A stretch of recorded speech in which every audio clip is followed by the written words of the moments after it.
গোবিন্দ নাম। পাড়ার লোকে তার সঙ্গে একটা শব্দ যোগ করে বলতো গবা গোবিন্দ। কেউ কেউ হাবা গোবিন্দও বলতো, প্রকাশ্যেই বলতো। তার সামনে যে একটু রেখে ঢেকে বলার প্রয়োজন আছে তাও মনে করতো না।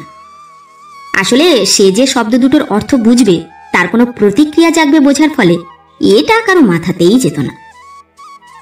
লোকটিকে দেখেছি আমি, এখনো হয়তো বেঁচে আছে। ও পাড়া ছেড়েছি বহুকাল, তাই ঠিক বলতে পারবো না আছে কিনা, থাকলেও কি অবস্থায় আছে। যে গল্প লিখতে বসেছি তার সবটা আমার প্রত্যক্ষ দেখা বা শোনা নয়, পরে কিছুটা লোক মুখে শুনেছি।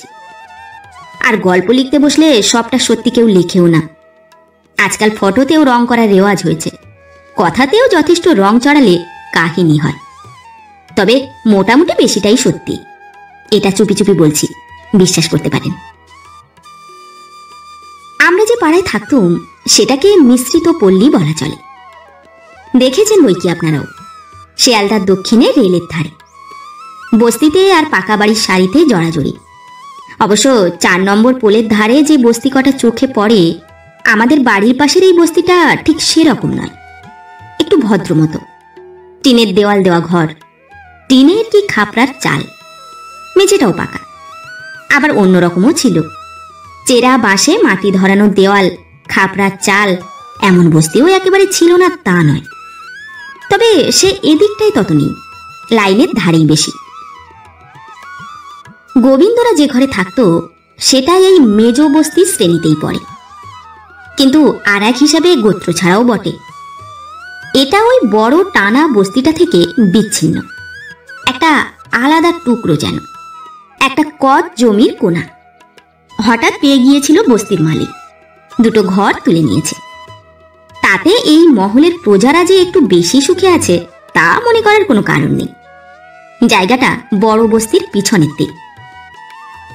ওদিকে বড় কাঁচা নর্দমা, পগারের মতো, সর্বদাই ভটভট করছে নোংরা জলে আর পাঁকে। তার উপর এদের যাতায়াতের পৃথক কোনো পথ নেই, কারণ এ জমির 3 দিকেই অপরের জমির পাঁচিল। ওই পগার বা কাঁচা ট্রেনের উপর 3খানা বাঁশ ফেলে পুলের মতো করা, তার উপর দিয়েই এদের যাতায়াতের রাস্তা। কাঁচা মেঠো পথ, একটু জল পড়লেই পিছল হয়ে যায়। কল একটা দেওয়া আছে, তার জল বাঁধানো নালা বেয়ে ওই পগারে পড়ার কথা, কিন্তু বেশিটাই পড়ে ওই পথে ও তার দুপাশের ফালি জমিটুকুতে।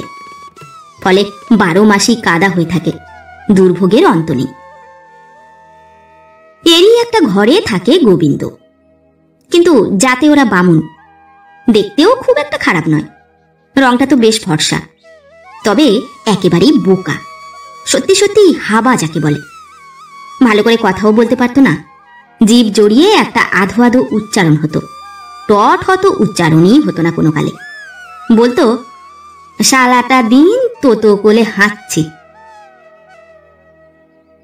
আমাদের কথাও বুঝতে পারতো না সব, বোকার মতো তাকিয়ে থাকতো হাঁ করে। মুখে লাল পড়তো সেই সময়টায়, আর হাবার মতো হাসতো, অর্থহীন বোধহীন অকারণ হাসি। একটু বেটে ধরনের গাট্টা গোট্টা চেহারা, গায়ে জোরও ছিল। সেই গুণেই বেঙ্গল পটারিতে একটা চাকরি পেয়েছিল। বোধহয় কোনো সাদা পাউডার জাতীয় জিনিসের বস্তা বইতে হতো, কেননা বিকেলে বাড়ি ফিরত যখন প্রায়ই দেখতুম ময়দার মতো মিহি কি একটা সাদা সাদা গুঁড়ো ওর সর্বাঙ্গে। দূর থেকে দেখলে মনে হতো একটা সাদা মানুষ আসছে। ওদের এই অপ্রকৃষ্ট অবস্থা, কিন্তু ওর এক কাকা বিলাসবাবু বেশ ভালো চাকরি করতেন, আপন কাকাই নাকি। অবশ্যই তিনি ওদের সঙ্গে সম্পর্ক রাখতেন না, কোনো খোঁজ খবরও করতেন না। তিনি থাকতেনও বহুদূর উত্তর প্রান্তে। নিজের বাড়ি, একটা গাড়িও ছিল, তবে সেটা শোনা যায় আপিসের, ব্যবহার করা যায়, মালিকানা নেই। সম্পর্ক না রাখুন সেটা অস্বীকার করবেন কি করে? তার কাছে গিয়েই গবার মা একদিন কেঁদে পড়ল। তোমরা মাথার উপর থাকতে আমার খোকার একটা বিয়ে হবে না ভাই, আমার তো ওই একটা, তোমার দাদার বংশ লোভ হবে যে শেষ পর্যন্ত, আর আমিও তো চিরকাল থাকবো না, ওকে কে দেখবে? ওই তো হাবা গোবা ছেলে, খিদে পেলে বুঝতে পারে না, ওকে একটু দেখবে না, একেবারে ভাসিয়ে দেবে। যতই যা হোক বোকা শোকা আত পাগলা, তোমার দাদার ছেলে তো, বংশের বড় ছেলে। এই বলে তিনি একটু কেঁদে দেওরের দুটো হাত চেপে ধরলেন। বিলাসবাবু যে বেশ একটু বিচলিত হবেন তাতে আর সন্দেহ কি। তিনি যেন একটা হুঙ্কার দিয়ে উঠলেন, তুমি নিশ্চিন্তি থাকো, এই সামনের বসেকেই আমি গবার বিয়ে দেব। দিলেনও তিনি তাই। গবার বিয়ে হচ্ছে, বউ আসবে, কথাটা শুনছিলাম কদিন আগে থেকে। কোন মেয়ের কপাল ভাঙলো এ নিয়ে একটা আলোচনাও শুরু হয়ে গিয়েছিল। তাই বলে বিলাসবাবু যে এই কাণ্ড করবেন তার স্বপ্নেও ভাবেনি কেউ। অবশ্য উনি যে ঠিক কি করছেন তা কেউই জানত না পাড়ার। সম্বন্ধ এলে নিজের বাড়ি নিয়ে গিয়ে ছেলে দেখাতেন, গবাকে শাসন করে দিতেন সে যেন নিজের নাম বলা ছাড়া একটি কথাও না বলে। বৌদিকে শান্তিপুরী থান ধুতি পরিয়ে সামনে বসিয়ে রাখতেন। কন্যাপক্ষে যা কিছু প্রশ্নের উত্তর ওরাই দিতেন আগ বাড়িয়ে, যাতে গোবিন্দর কথা বলার দরকার না হয়। হ্যাঁ হুঁ বললেও তো বিপদ, লাল ঝরে পড়বে সকলের সামনে। এসব কথা আমরা পরে শুনেছি। তখন যেটা শুনলুম, হঠাৎই একদিন, গবারা কদিন এখানে ছিল না, দৌড়ে তালা দেওয়া দেখেছি সবসময়। গবার বিয়ে বউ ভাত সব সারা, আজ বউ নিয়ে এখানে ফিরবে। কৌতূহল ছিল বলা বাহুল্য, কিন্তু সে কৌতূহল প্রকাশের আর বয়স নেই আমার। ভাইপো ভাগ্নেরাই ছুটে গেল বউ দেখতে, তাদের মুখে সব শুনলুম পরে। তবে বউ আসাটা আমার জানালা থেকেই দেখা গেল। ওদের ঘরের সামনে গাড়ি আসা সম্ভব নয়, ওদিকের বস্তির মধ্যে দিয়ে সেই পগার বা কাঁচা ড্রেনের সামনে এসে দাঁড়ালো। সেখান থেকে বউকে আসতে হলো বাঁশের সাঁকো পেরিয়ে। গাড়িটা ট্যাক্সি নয়, বাড়ির গাড়ি। ট্যাক্সি হলে ওই কাঁচা ড্রেনের সামনে পর্যন্ত আসতো না। মেজ ভাইপো দীপু বললে গবার কাকার গাড়ি নাকি, এর আগেও এসেছে, ও জানে, ওরা সবাই দেখেছে। গবার বিয়ে হচ্ছে শুনে দুঃখিত হয়েছি মেয়েটার জন্যে, কিন্তু বিস্মিত হইনি। এদেশে কার বিয়েই বা আটকায়, কোন ছেলে? যে যেমন তার মাপের বউ হলে কিছু বলারও থাকে না। কিন্তু গাড়ি থেকে গবার সঙ্গে যে নামলো তাকে দেখে কিছুক্ষণের জন্য যেন পাথর হয়ে গেল। এ কি সত্যি গবার বউ, না আর কেউ এলো ওদের বাড়ি? কিন্তু তাই বা কেমন করে হবে? ওই তো গবার মাও নামলো। কে একটা লোক ওদের গাড়ির পিছন থেকে ট্রাঙ্ক, সুটকেস, বাসনে ঝুড়ি নামাচ্ছে। সদ্য বিবাহিতের অবশ্য সাক্ষী। মাথার উপরের কেরিয়ার থেকে শতরঞ্জি জড়ানো বিছানাও। তাছাড়া ছেলেরা ঠিক আসল খবরগুলি বার করে নেয় পাড়ার, ভুল হয় কদাচিৎ। এবারও তারাই এসে খবর দিয়েছে দুপুরবেলা আসবে গবা বউ নিয়ে। সে সময়টাও তো মিলে যাচ্ছে। আর গবার সঙ্গে অন্য কোনো ভদ্রলোক তার বউ মেয়ে পাঠাবে? বিশেষ আত্মীয়রাও তো ইতস্তত করবে না, এ অন্য কেউ আর হতে পারে না। কিন্তু তাই বলে এই মেয়ে গবার বউ? কেউ কি ছিল না সাতকুলে যে কোনো একটা অন্য পাত্র ধরে দেয়? মুটে মজুর, এমনকি রাঁধুনি বামুনও তো এর চেয়ে শতগুণে ভালো। না পেলে গঙ্গায় তো জলের এত অভাব হয়নি এখনো সুপাত্রের মতো। সুন্দর মেয়ে এতটা বয়সে দু চারটে দেখেছি বইকি, কিন্তু এমন সুন্দরী বাঙালির ঘরে আর দেখেছি বলে মনে পড়ে না। সেই যে পুরাণে আছে, তিল তিল সৌন্দর্য নিয়ে নিখুঁত সুন্দরী তিলোত্তমা তৈরি হয়েছিল। এ সেই রকমই অবিশ্বাস্য রকমের সৌন্দর্য, যা সহসা চোখে পড়লে কিছুক্ষণের জন্য যে কোনো পুরুষের নিঃশ্বাস বন্ধ হয়ে যায়।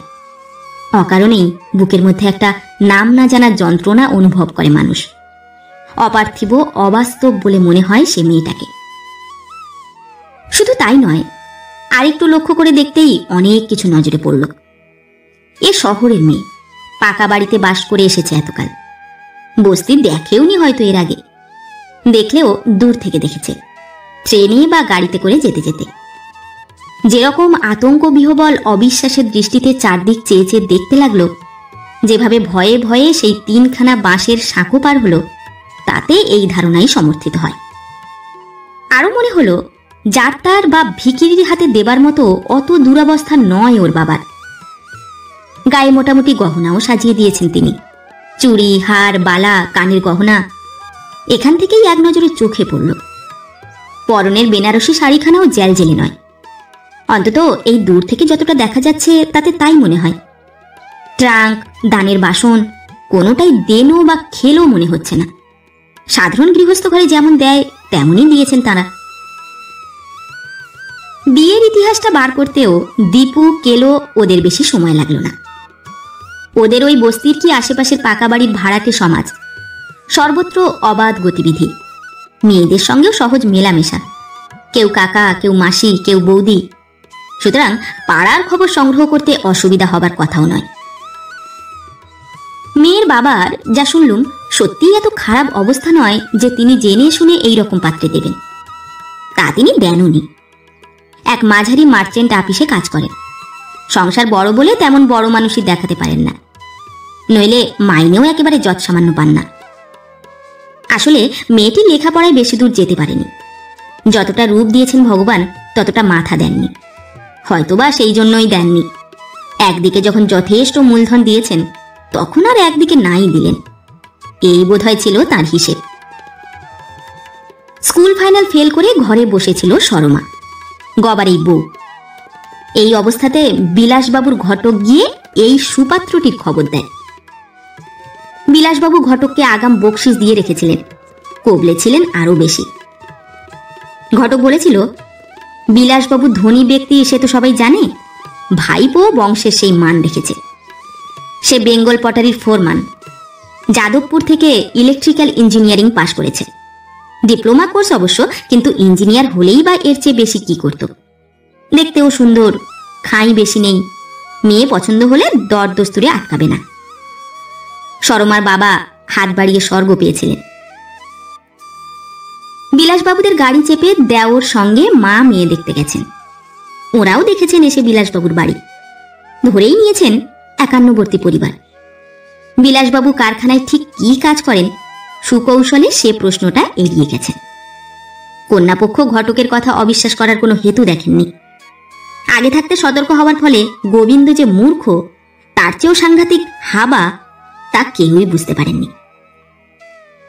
মাত্র 800 টাকা নগদ, সাধারণ বরাভরণ, মেয়ের 12 ভরি সোনা, এতেই এমন পাত্র পেয়ে নিজেদের ভাগ্যবান মনে করেছেন। এই হলো গবার বিয়ের মোটামুটি ইতিহাস। পাড়ায় চাঞ্চল্য উত্তেজনা উঠেছিল বইকি। ইংরেজিতে যাকে বলে ব্রেথ টেকিং বিউটি, তাহলে হয়তো এমন উত্তেজনা দেখা যেত না। এক্ষেত্রে এই বিধাতার অবিচার ও মানুষের প্রবঞ্চনায় সবাই ক্ষেপে উঠল। উপযাচক হয়ে গিয়ে সরমার বাবাকে উপদেশ দিল নালিশ করে এই বিয়ে খারিজ করাতে। কিন্তু উৎসাহ, উপদেশ, পরামর্শ যতই দিক না এরা, কর্মক্ষেত্রে নামতে হলে সরমার বাবা সত্যবাবুকেই নামতে হতো।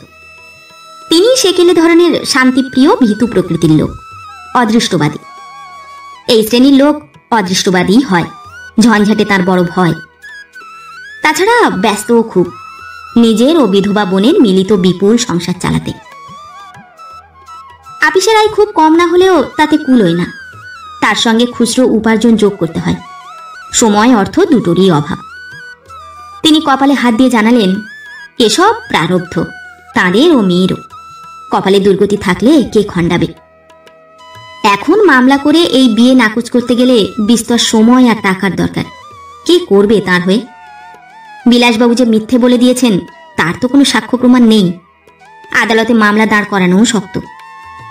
আর মামলা জিতলেও তারপরও মেয়েকে নিয়ে তিনি কি করবেন? মেয়ে একজনের ঘর করেছে, তা সে যত অল্পদিনই হোক। তা জেনে কি কেউ বিয়ে করবে? করলেও বিনা পয়সায় করবে না। এই বিয়েতেই তার যথেষ্ট দেনা হয়ে গেছে। নিজের এবং বোনের নিয়ে বাড়িতে আরও 6টা মেয়ে। একজনের জন্যেই বারবার সর্বশান্ত হলে বাকিগুলোর কি গতি হবে? এই তো এত সুন্দরী মেয়ে, সবাই বলছেন 2 বছর ধরে চেষ্টা করেও তো ভালো পাত্র একটা জোটাতে পারেননি সত্যবাবু। আবার কি ভরসায় ওকে ঘরে এনে তুলবেন, ইত্যাদি। ফলে পরোপকার এবং অন্যায়ের প্রতিকার করার উৎসাহ সকলেরই স্তিমিত হয়ে এলো। সরমা যথারীতি গবার ঘর করতে লাগলো। বাসন মাজা, ঘর মোছা, রান্না করা, বাইরের কল থেকে সকলে স্নানাহারের জল তোলা এবং শাশুড়ির লাঞ্ছনা সহ্য করা, তার যা প্রাপ্য এবং করণীয় কোনোটাতেই কোনো ত্রুটি ঘটল না। সেইটেই দীপু কেলোদের মুখে শুনে কষ্টের কারণ হতো বেশি। ওই তো ভটভটে নর্দমার ধারে দুর্গন্ধর মধ্যে বাস।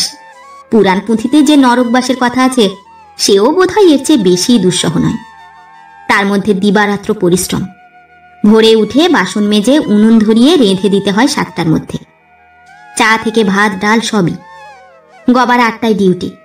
তারপর গুল দেওয়া, খাড় কাচা, গোবর কুড়িয়ে ঘুঁটে দেওয়া, এইসবে 1 মিনিটের অবসর থাকে না সরমার। জলখাবারের কথা ভুলেই গেছে। সেটা অবশ্য এ বাড়িতে কেউই খায় না। বউয়ের কথা বললে শাশুড়ি বলেন, কৌটোয় মুড়ি থাকে, ঘরে আটা আছে, রুটি গড়েও খেতে পারে, আমি কি খাও গো করে পিছু পিছু ঘুরবো। সকাল 7টায় যে ভাত নামে সেটাই খেতে বসে সরমা বেলা 1:30টায়। ঠান্ডা কড়কড়ে ভাত। শাশুড়ি নিজে খেয়ে নেন 11টার মধ্যে। বলেন, ও যে নির্বিড়ে, 1 ঘন্টার কাজ 2 ঘন্টা লাগে ওর, নইলে এই কি আর একটা কাজ? একখানা ঘরে থাকা, আর ওই তো চুড়ুর বুড়ুর রান্না। তা ও যা পারে যতক্ষণে পারে করুক, সময়ের তো আর অভাব নেই বাড়িতে। তাই বলে আমি ওর জন্য তেতপ্পর বেলা পর্যন্ত টাঙিয়ে থাকতে পারবো না। যে ইচ্ছে করে বেলা করবে সে কড়কড়া ভাত খাবে, তার আমি কি করব? ভাত শুধু কড়কড়ে তাই নয়, গবার পাতে যদি 2-4টে দানাও পড়ে থাকে তো সেও তুলে রাখবেন তার মা। সেই থালাতেই সেই ভাতের সঙ্গে নিজের ভাত বেড়ে খেতে হবে সরমাকে। গবার সেই অজস্র লালা মাখা ভাত। দীপু বলে সেই সময়ই ওর কান্না আর বাধা মানত না, চোখের জলেই ভাত পান্তা হয়ে উঠত। বাজার হতো কচিত কদাচিৎ। আপিস থেকে আসবার সময় যা 2-4 পয়সার আনাজ রাস্তার ধার থেকে কিনে আনতো গবা, তাতেই চালাতে হতো। মাছ মাসে 1 দিন, কিন্তু তরকারি যাও বা রান্না হতো তা ছেলে আর ছেলের মা খেতেই শেষ হতো। বউয়ের বেলা থাকতো জলের মতো একটু ডাল আর হয়তো গাছকতক ডাঁটা। মেয়ের বাবা দুঃখে লজ্জায় আসতে চাইতেন না। মেয়ের এই দুর্গতি দেখে দুঃখ হতো যত, নিজের নির্বুদ্ধিতার কথা ভেবে ততটাই লজ্জা। তিনি যে আসেন সেটা গবার মারও পছন্দ ছিল না। একদিন হঠাৎ এসে পড়ে মেয়ের উপর হাতে পাখা পেটার কালশিটের দাগ দেখেছিলেন। সরমার মাখনের মতো চামড়ায় সে দাগ সহজে মেলায় না। কি দিয়ে সে ভাত খায় তাও চোখে পড়ে গিয়েছিল ওই সময়। এর কোনো অবস্থায় বিজ্ঞাপিত হওয়া ভালো নয়, এটুকু বোঝার মতো বুদ্ধি তার ছিল। তাই যাও বা গোড়ার দিকে 2-1 দিন এসেছিলেন সত্যবাবু, ইচ্ছে করেই অত্যন্ত রূঢ় ও অপমানজনক ব্যবহার করেছেন গবার মা। ফলে সত্যবাবুর মেয়েকে দেখতে আসার স্বাদ ঘুচে গিয়েছিল প্রায় চিরদিনের মতো। অর্থাৎ আশা নেই, আশ্রয় নেই, আশ্বাস নেই, আনন্দ নেই। সরমার জীবনে কোথাও আর কিছু রইল না, শুধুই এই বিপুল দুর্ভাগ্যের বোঝা বয়ে যাওয়া আর কষ্ট লাঞ্ছনা সহ্য করা। একটানা একটা অবিশ্বাস্য দুঃখের মধ্য দিয়ে কাটানো দিন ও রাত্রি। তবু এর মধ্যেও প্রকৃতি তার কাজ করে যায় বইকি। হাবাই হোক আর হাঁদাই হোক, দৈহিক কামনা থাকবেই। বছর 1.5-এর মধ্যেই সরমার কোলে ছেলে এসে গেল একটি। তাতে দুর্ভোগ আর দুর্গতি বাড়ল বই কমল না।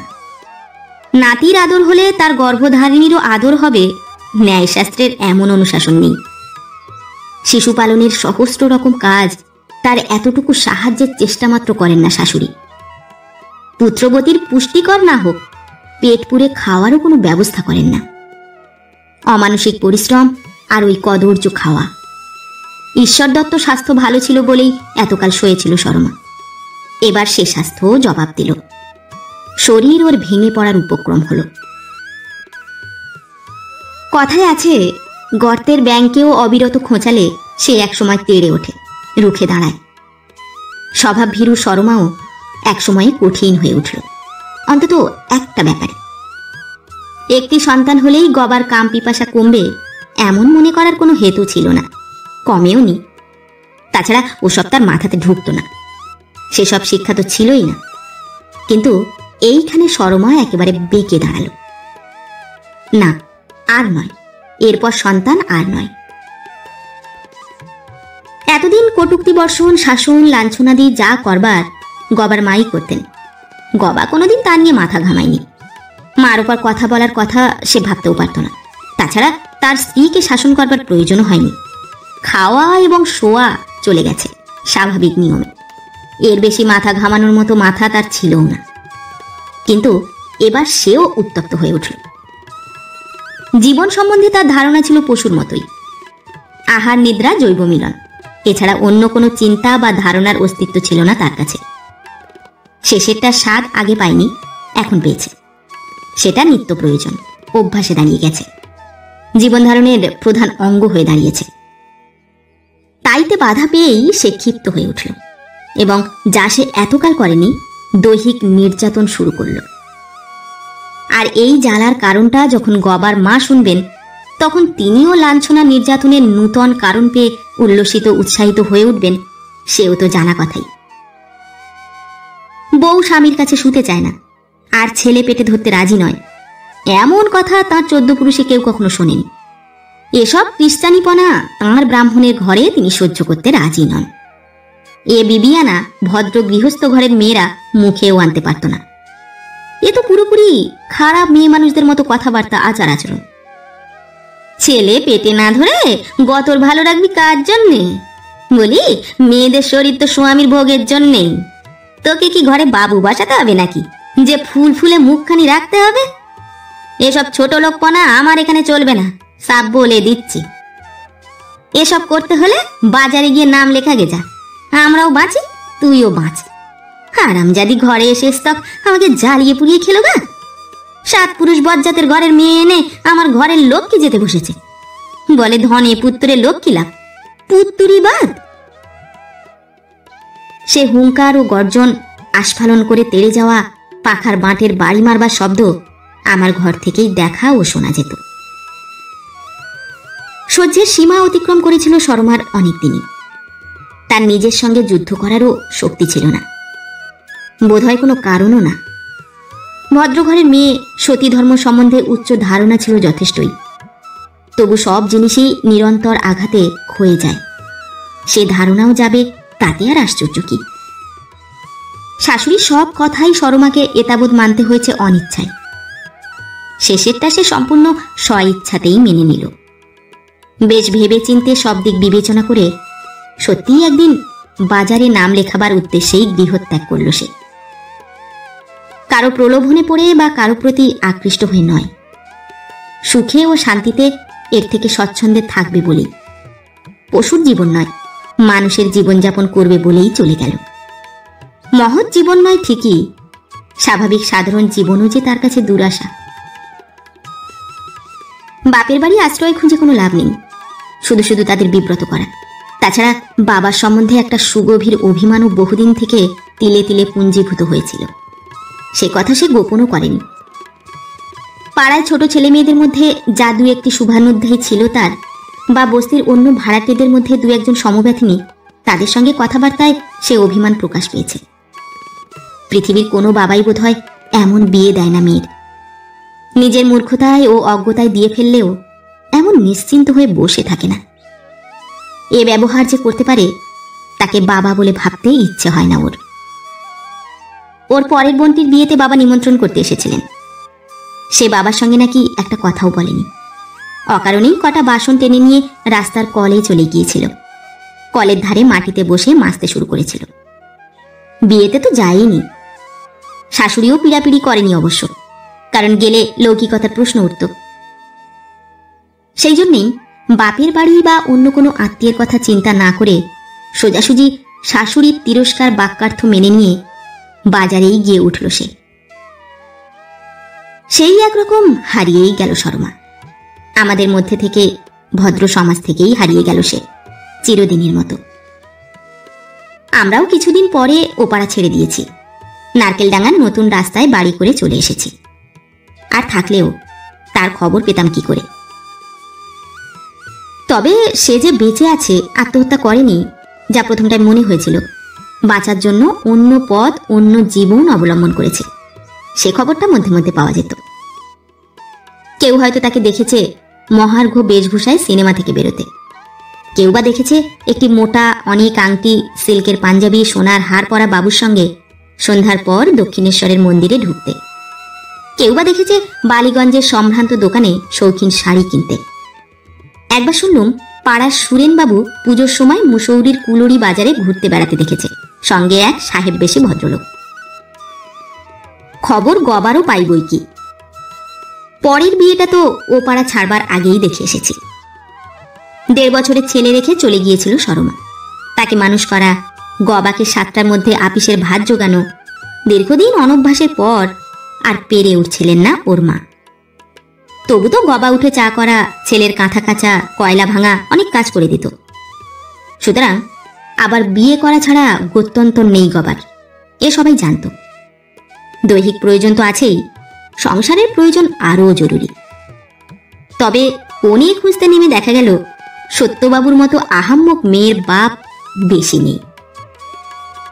শেষে অনেক কাণ্ড করে কোন এক পূর্ব পাকিস্তানি কলোনি থেকে এক নিঃস্ব হাঁপানি রোগীর মেয়ে ঘরে আনতে হলো, সমস্ত খরচ দিয়ে, মাসে মাসে মেয়ের বাবাকে 10 টাকা দেবার অঙ্গীকার করে।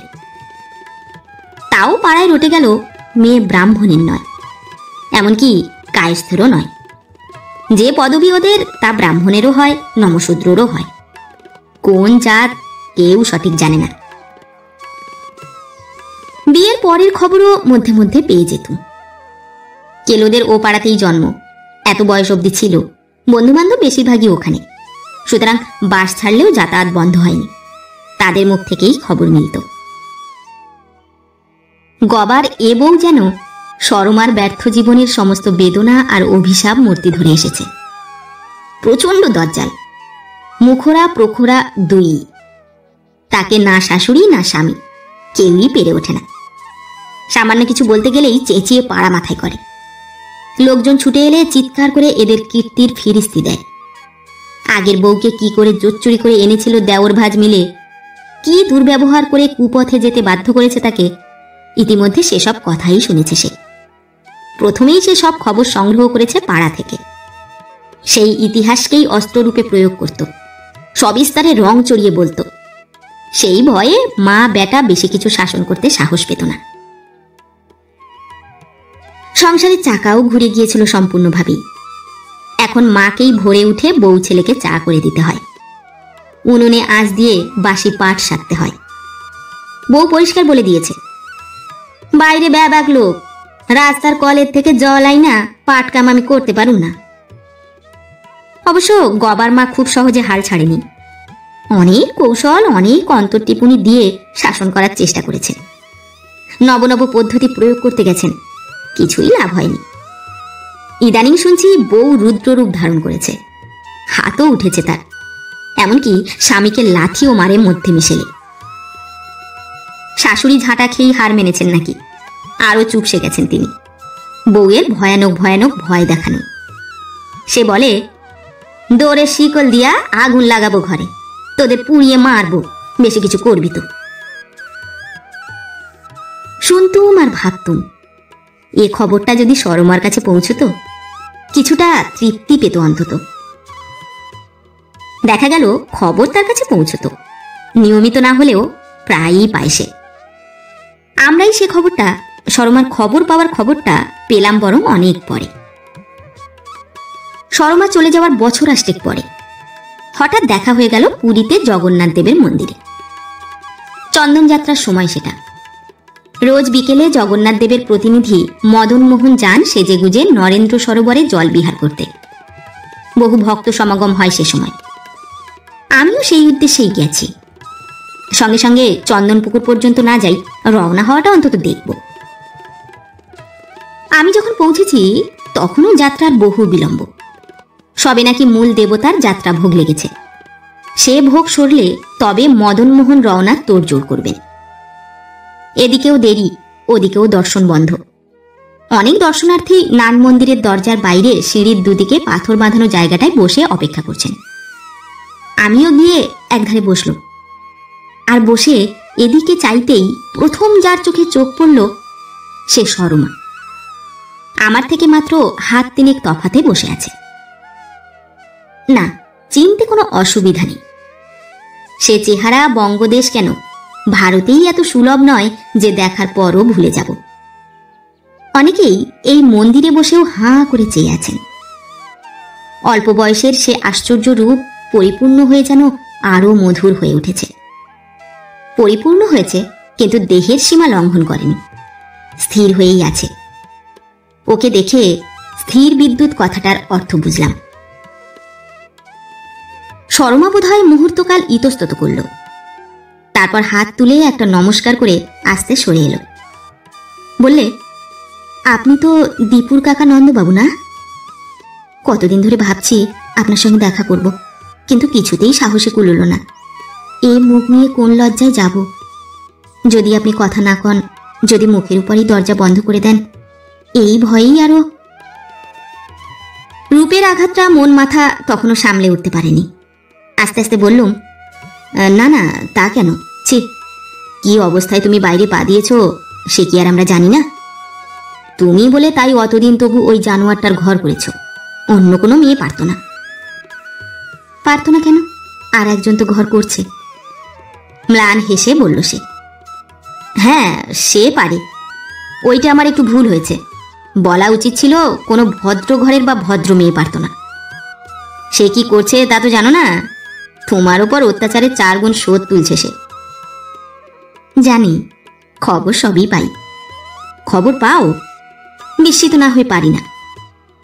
হ্যাঁ, এ শহরে বিশেষ যার হাতে দরকারের বেশি পয়সা আছে, তার খবর জোগাড় করতে কতক্ষণ লাগে।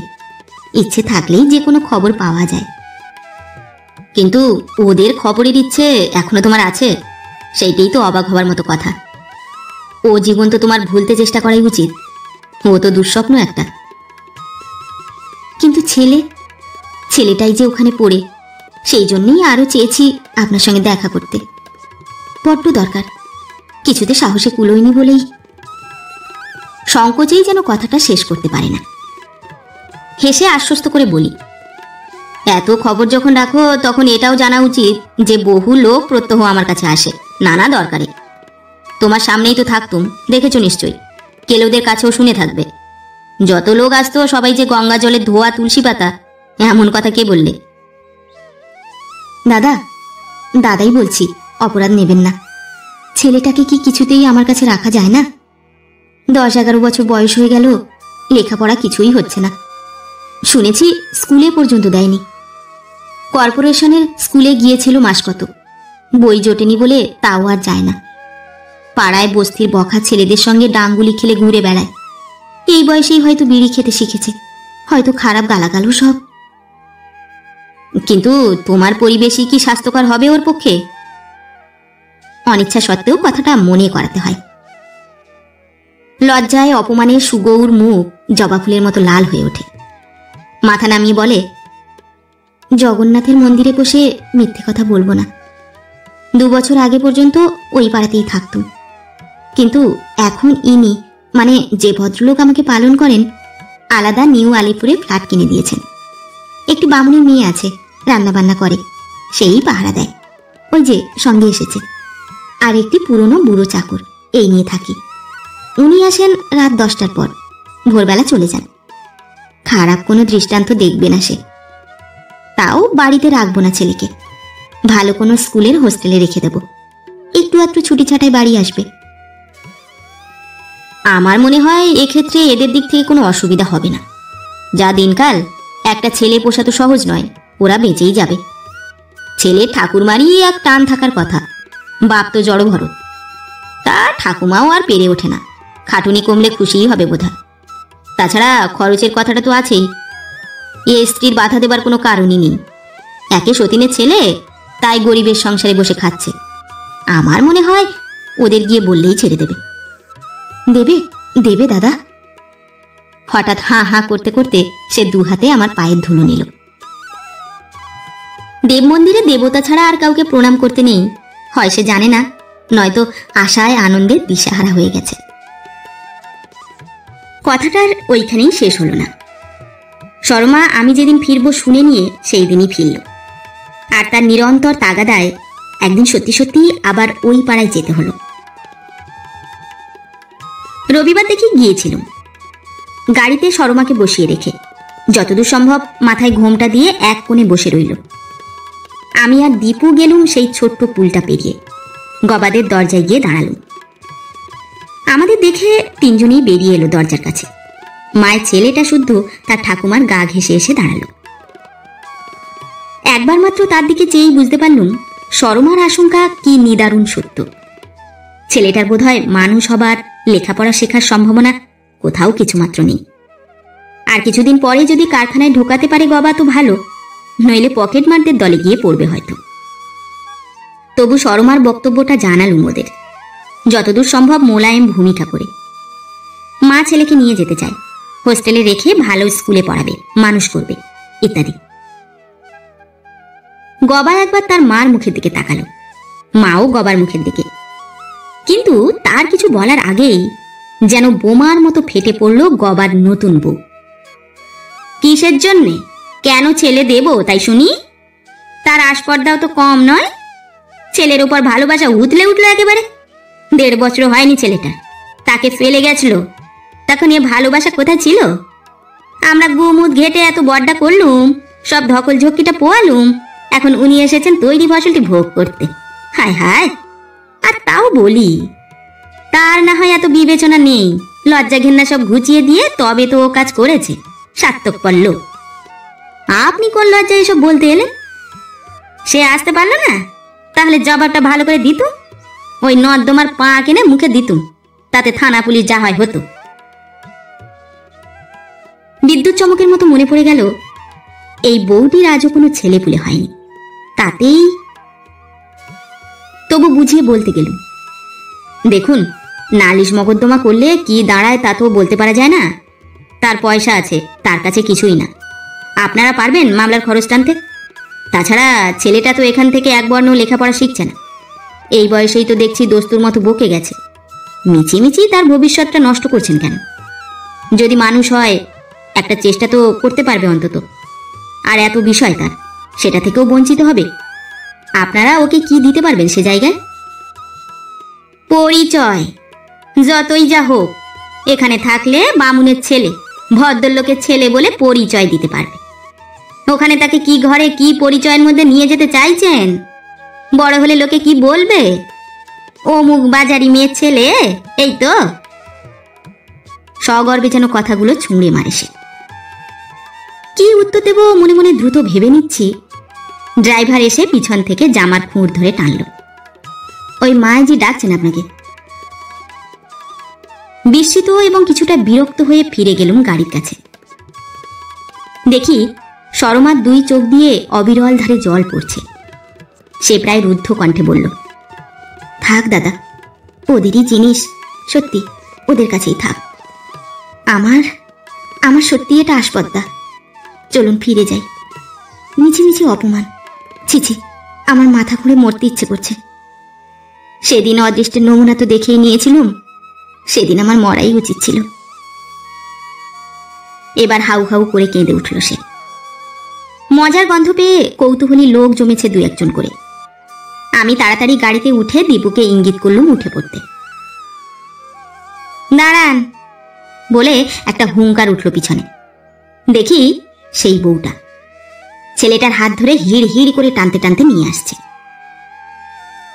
এই চেয়ে দেখ, ওই তোর মা, আসল মা। যাবি ওর কাছে? অনেক পয়সা ওর, খুব সুখে ভোগে থাকবি, নেশা ভাঙ করে বেড়াবি, দেদার ফুর্তি করবি। যাবি? ছেলেটা ভেবা চাকা খেয়ে একবার আমাদের গাড়ির দিকে আর একবার পিছনে বাপ ঠাকুরমার দিকে তাকাতে লাগলো। ড্রাইভার ততক্ষণে ব্যাপারগতিক বুঝে গাড়ি ছেড়ে দিয়েছে, তাই রক্ষা। এ নাটক বেশি প্রলম্বিত হবার আর সুযোগ ঘটল না।